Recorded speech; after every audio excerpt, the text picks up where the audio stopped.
acknowledge that I am coming from the traditional territories of the Hawaiian Nation, and grateful that they share this beautiful land and bountiful land with us.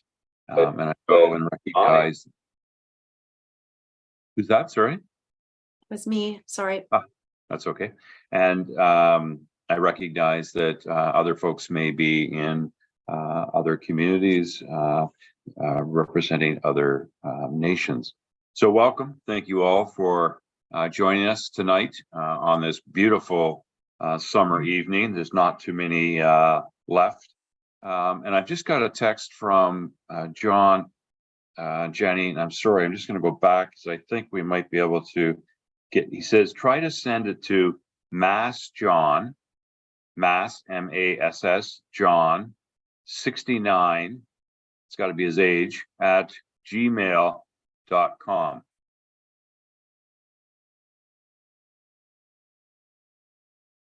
I will go back to the agenda.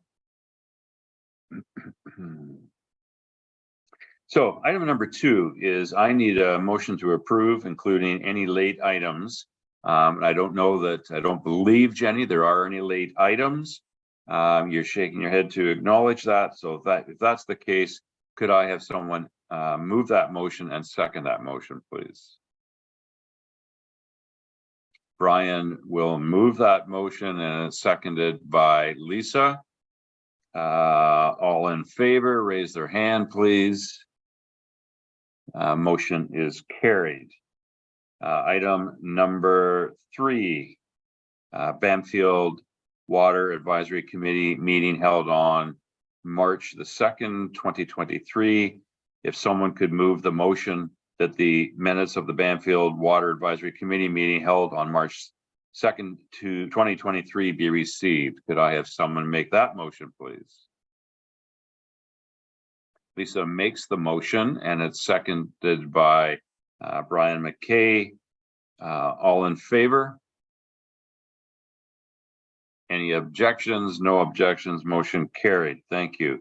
Item number 4, petitions, delegation, presentations. And there are no petitions, delegations, and presentations. Item number 5, there is no correspondence for action or information. So we will get into the meat of the meeting tonight. And that is item number 6, request for decisions, 6A, leak policy update. And Jenny, I assume you're going to lead us in that. Yes, I am. Unfortunately, Eddie was not able to join us tonight, so I'll be speaking for the reports that are on here. The leak policy update, this item was specifically, it's actually a lot more to do with our Beaver Creek water system. So we have a Beaver Creek water system, Millstream water system, but really Bamfield and Beaver Creek are the 2 systems that have meters and that this policy really impacts in any measurable way. We do have a number of these leak requests. So someone has had a leak and they've done their best to try to repair it in a reasonable time, and they have to provide receipts showing that they paid to have it repaired. And then we do a forgiveness. And the previous policy was, I think it was 50% or $1,500 was the maximum that you could get reduced off of your bill. And that's good in some cases if the leak isn't large, but there was an instance recently where there was actually quite a large leak, and it became very financially burdensome for the individual who, as soon as they heard about the leak and found out about it, they did do the repair. But in that time frame, they did have a fairly substantial leak, and they did a presentation to the Beaver Creek Water Committee stating their rationale why they think that the policy should be changed, and the Beaver Creek Water Committee supported that change. So the new policy that's being proposed is that the maximum amount that anyone would pay would be $1,000. So as long as the homeowner had taken every effort to repair the leak in a short period of time. We did do some history looking at the Bamfield water system, and in the last 3 years, there has been no leak requests. So none of the requests have come forward to do any reductions. So this is to the committee as review. If the committee supports this, then we will take it to the board and recommend that the policy is updated. I'm happy to answer any questions. Any questions from Lisa, Brian?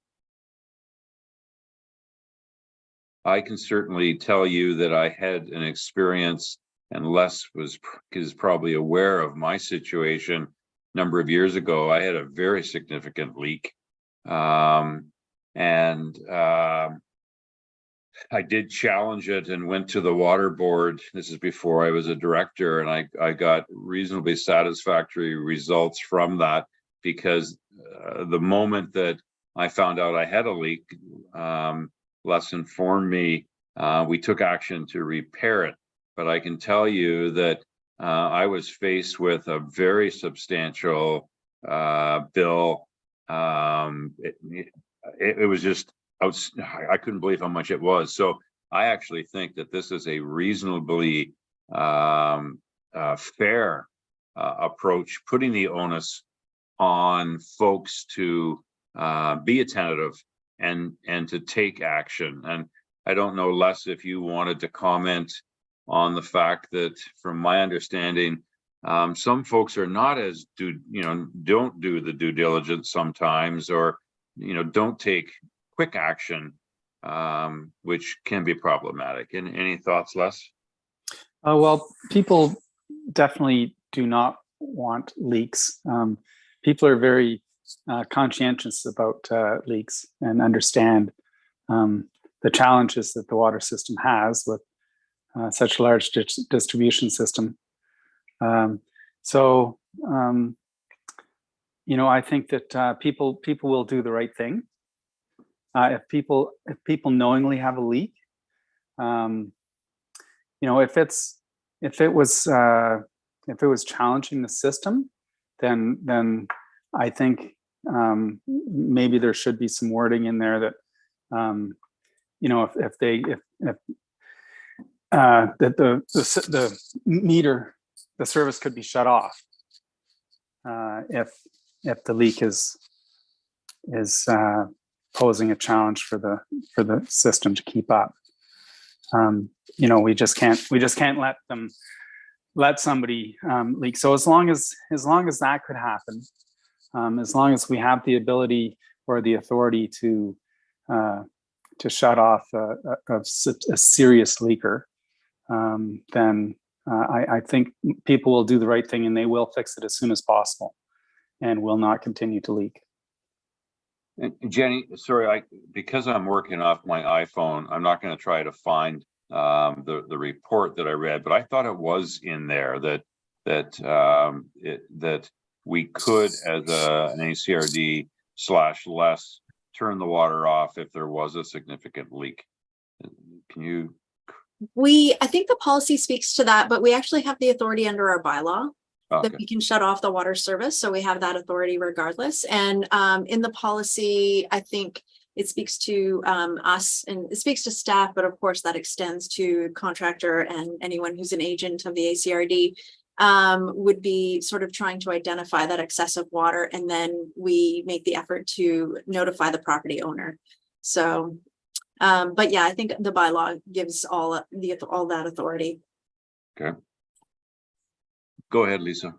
Can you hear me okay? Yes, absolutely. Oh, great. I agree with Les. I think that most people have discovered that they have a leak are going to try and get that fixed as soon as possible. And I noted that you said the maximum payment would be $1,000 as long as the homeowner, took onus upon themselves to get it fixed in due time.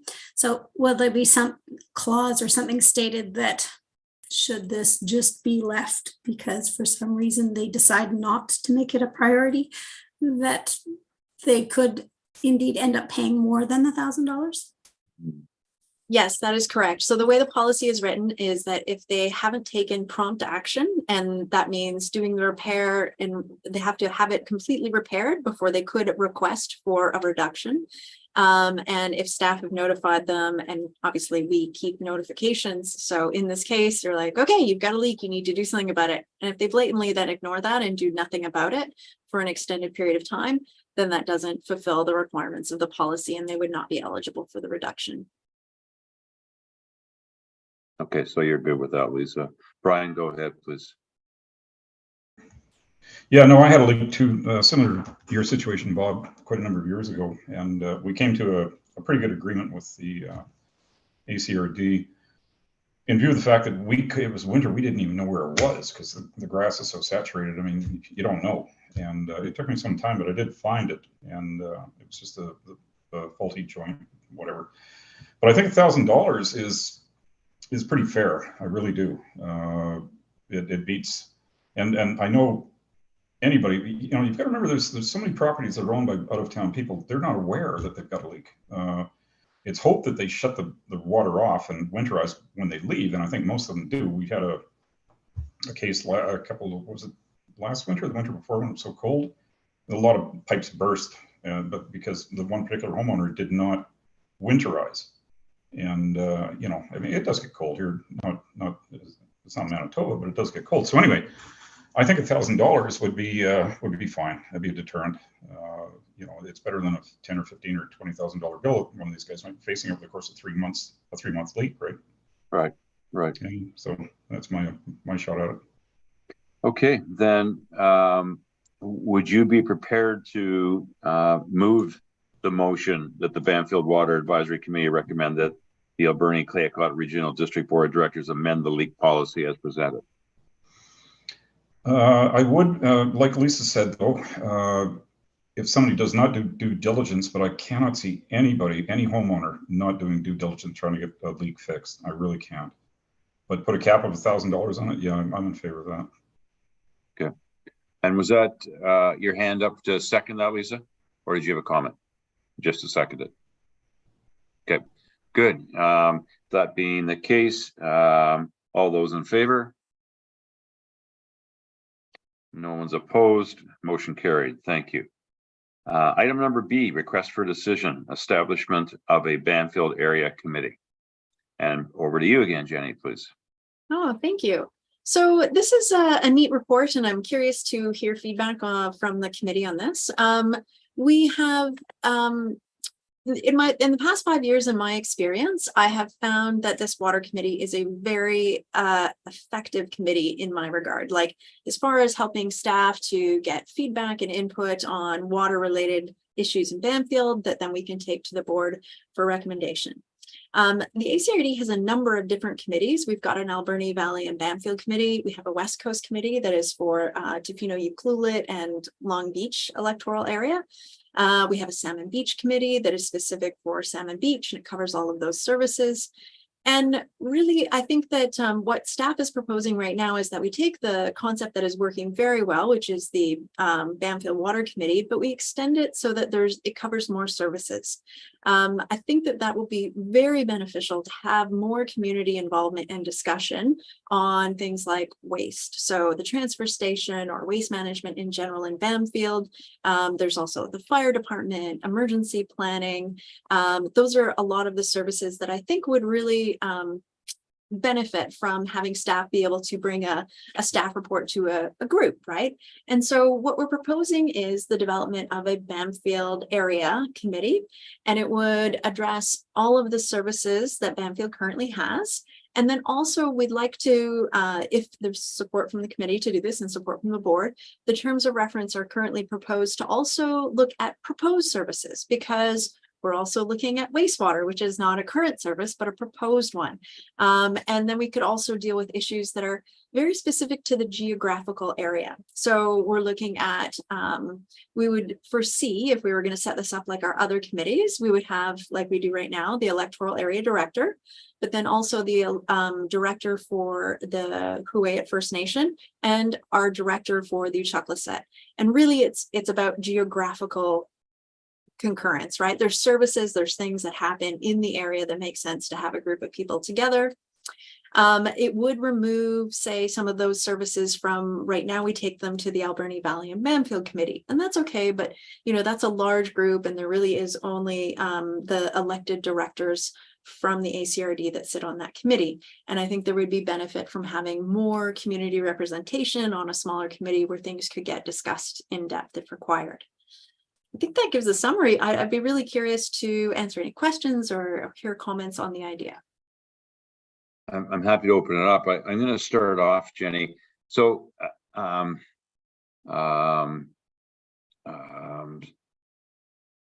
So the establishment of a Bamfield area committee, what would that look like? Let's use the water commission right now, this little group right now that's meeting.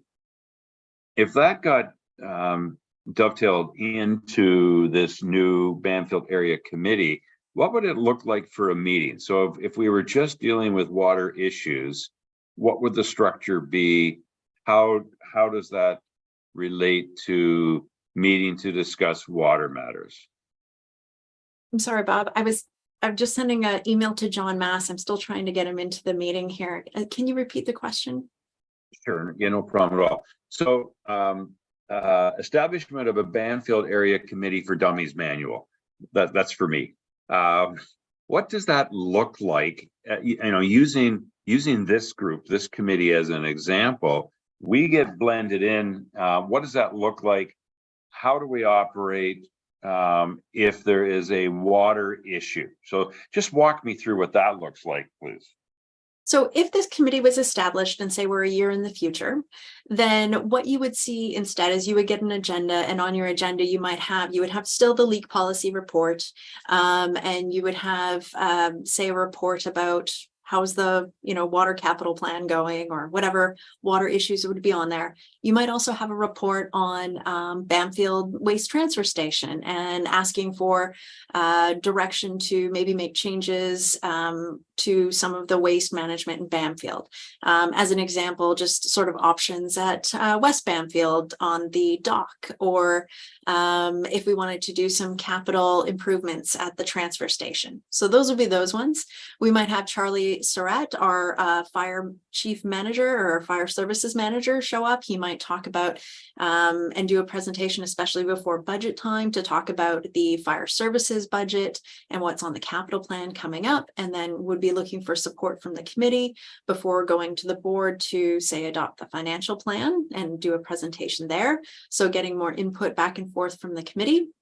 We do use the community affairs group as a forum for public engagement, and I think we would still do that because the community affairs is a big group, and it is really, to me, because it is so open to the community, I see it as a public engagement forum and a good one.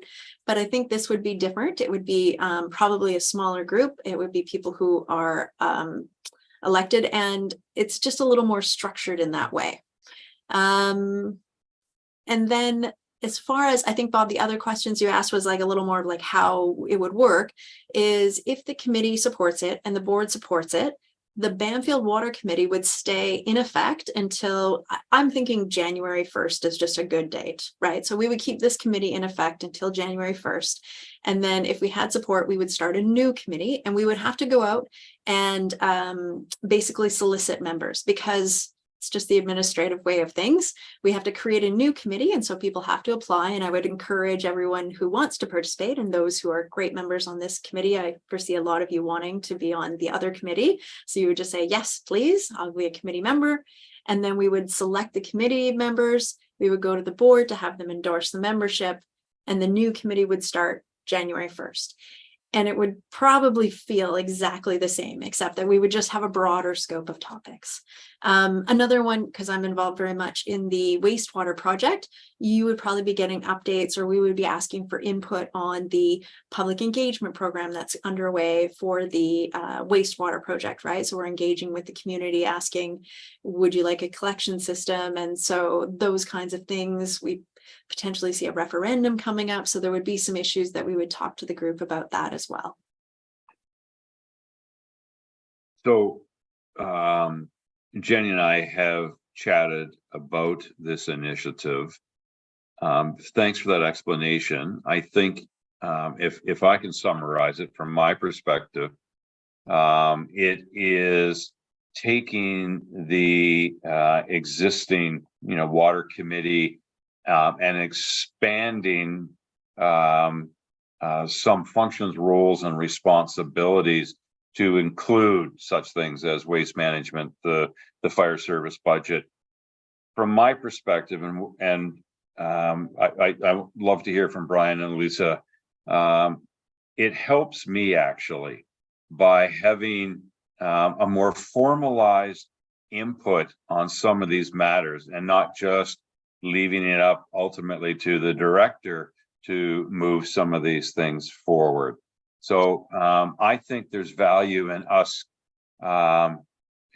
seriously looking at the value of this as we move forward and as we grow a little bit. But is that a fair assessment from my perspective, Jenny, that mirrors what you see and the direction that other communities have gone as well? Absolutely. And I mentioned Salmon Beach briefly, but Salmon Beach is a part-time community but they're all very closely connected. They have a lot of services and they have a separate standalone committee, and it has mostly representatives from the community as well as the electoral area director. And I think it does help the director so much just to have that broad community input, to know that, as you're making decisions, you've got good feedback and input into the decision making at the board level. Yeah, I'll pause there. Lisa, Brian, any thoughts? Do you need anything clarified with respect to this proposed initiative?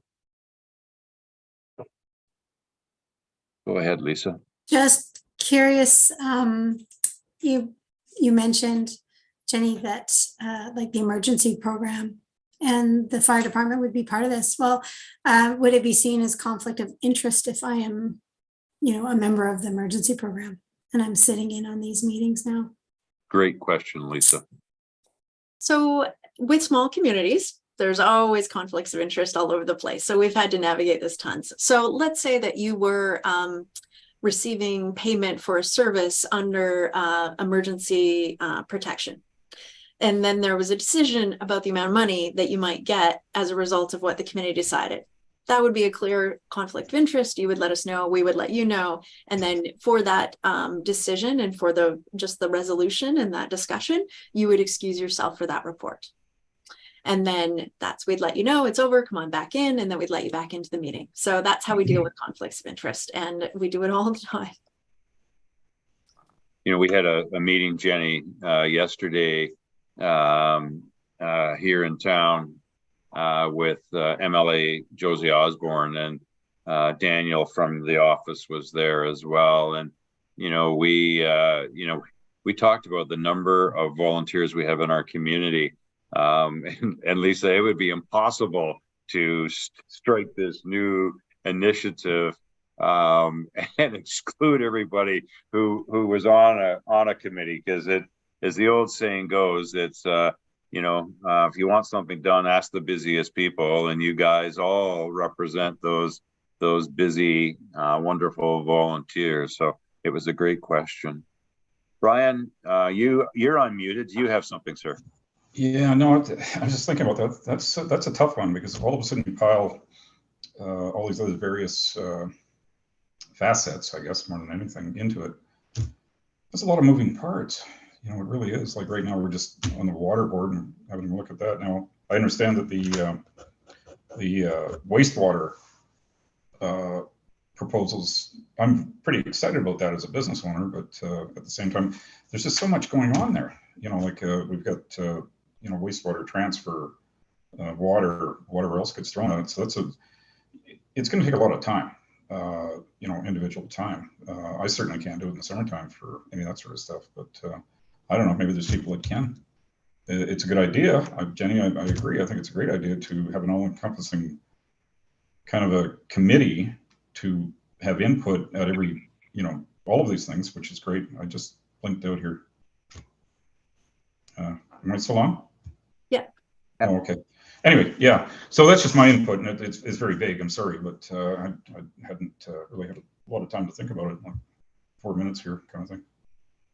No, and it's not the end of the world if we don't pass this tonight. I'm sure we can come back to it. I think again, I'm going to reiterate that there are a lot of moving parts, and as the community representative on the board, I value the input that I get, whether it's from this committee, whether it's from the APC, whether it's from Bamfield Community Affairs. And I just think having a broader spectrum of input that's a bit more formalized. You know, as I say, I value Bamfield Community Affairs, but that is not the community voting on motions to go forward that I take forward. So, you know, what about workload, Jenny? And how many meetings per year, and how long would a meeting be if we're going to include these other aspects of the community? So let's just take a moment there. And I don't see John's face, but I assume that 7209068 is our friend John. Is that correct? Correct, it is. Excellent, John. Hopefully you're getting caught up here, but let's go back to Jenny to answer some of those things that Brian has alluded to. Yeah, the other thing, I guess, that really good comments. You know, we are, from staff perspective, responsible for the services. That's what we're paid for. And the staff reports should be fairly good in providing the information to the committee, right? So that's our job, is to do a fairly good job in outlining the background, the situation. And then we're here during the committee meeting to really answer the questions, have the discussion, and hopefully we're also getting those agendas out ahead of time, so you have some time to think about it, read, process, digest. The committee can always defer to the next meeting. We typically would expect that this would happen quarterly. So the water meetings, I think, used to happen quarterly, and it really depends, right? So I know when the water treatment plant was just coming up and when there's lots of issues, things have been running pretty smoothly. So we haven't had the need for a lot of water meetings, which is also why we felt that there was room to add more topics to a group in Bamfield. Because I really do think it would be quarterly. We probably preset the meetings. We can definitely have them in the evening. We found that that's really much more useful for the Bamfield folks. And as far as staff time goes, in theory, we are already taking reports and writing them up from a staff perspective, but they're either going to AVB. And so now, instead of them going to AVB, they would be coming to a Bamfield area meeting. Okay.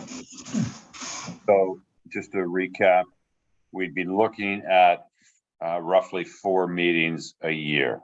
That's correct. And those meetings, understandably, would be a little bit longer because you've got other matters to be dealt with.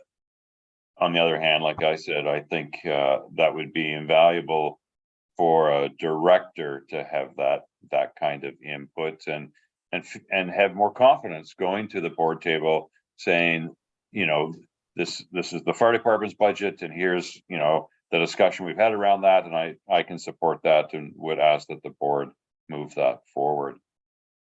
John, I'm gonna I can't see your hand, so I'm gonna go to you and see if you have any questions or comments regarding item number B.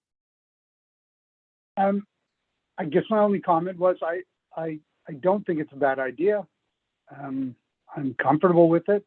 I'm sorry I missed part of this stuff. I just couldn't get in, and but I'm yeah, I don't think it's an unreasonable thing to try. So that raises a really good point, Jenny.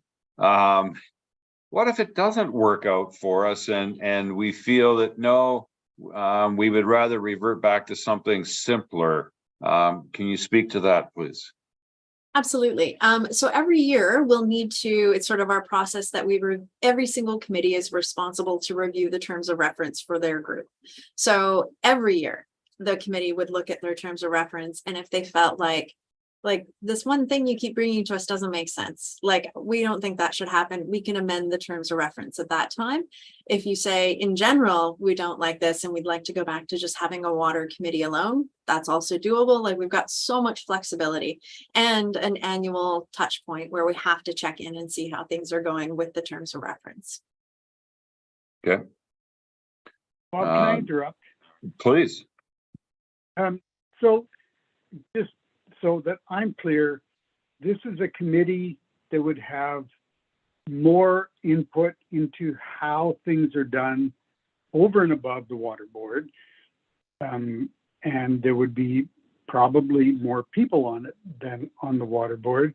And we would deal with other issues and services, issues and services in the community. So we would have more input as to how things would happen with our services through the ACRD. Is that correct? Maybe I asked too many questions there. No, that's fair.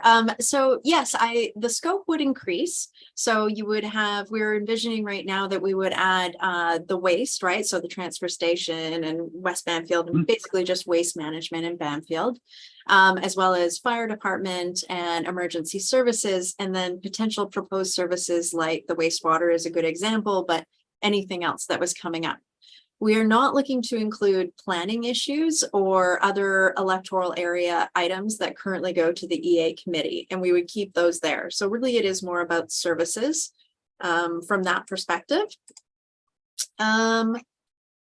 The number, you had mentioned about the number of representatives, and even on say like the West Coast Committee, we still only, I think, have 7 members on that committee. So I wouldn't necessarily see it getting much larger than the current committee list. But again, it's just the scope of topics that would be discussed. It seems like a logical thing to do. I really don't have any objection to it.